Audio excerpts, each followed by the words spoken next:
Okay, next up is the PACK Plus, and I'll have to tell you that for all the, it looks cool stacking and everything, but on a per cost basis, this one is probably the most expensive of the batch.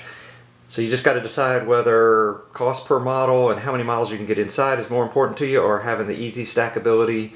If you like having a whole bunch of these kinds of things that you can just move back and forth and take one off and put another on and run, that's the way to go. Overall dimensions on this thing is 17 by 13 by 7. It gets you 6 inches of foam.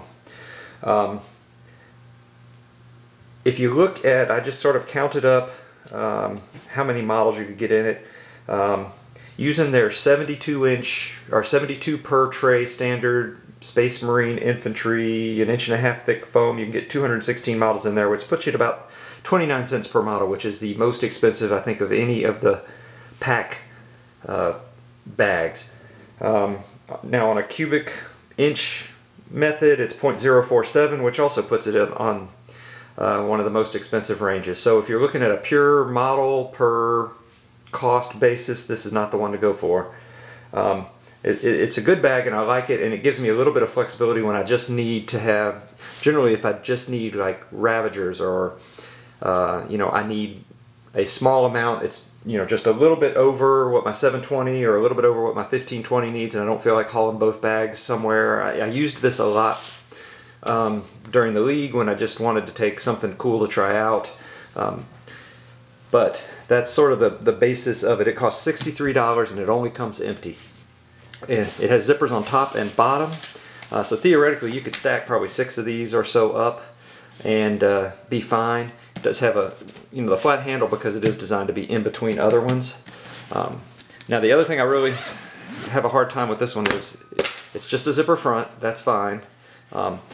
This is the one case, probably more than any others, where I have caught little bits and spiky bits off of models and snap them off as I'm pulling them in and out, because it has the least amount of kind of up and down pull.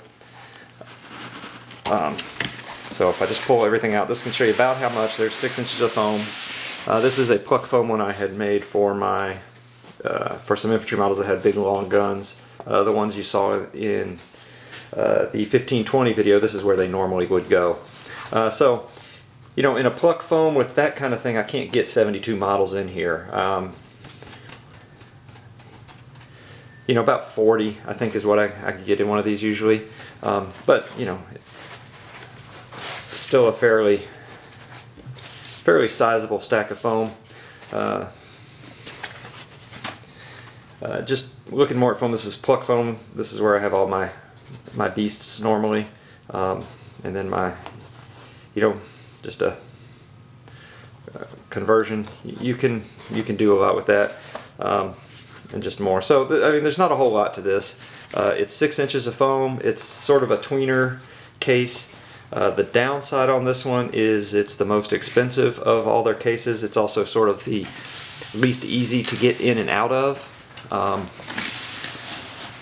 But the plus side of it is a smaller one that can zip into the other. So if you only need, if you've outgrown your 720, but you really don't need a second 720, or you don't want to have to stack or move, put your 720 away and get a 1520, this is a decent temporizing thing, and you can incrementally as your army gets bigger. But it is probably the least cost effective of any of the Battlefoam or any of the bags we've looked at, actually, rivaling the GW hard case in price.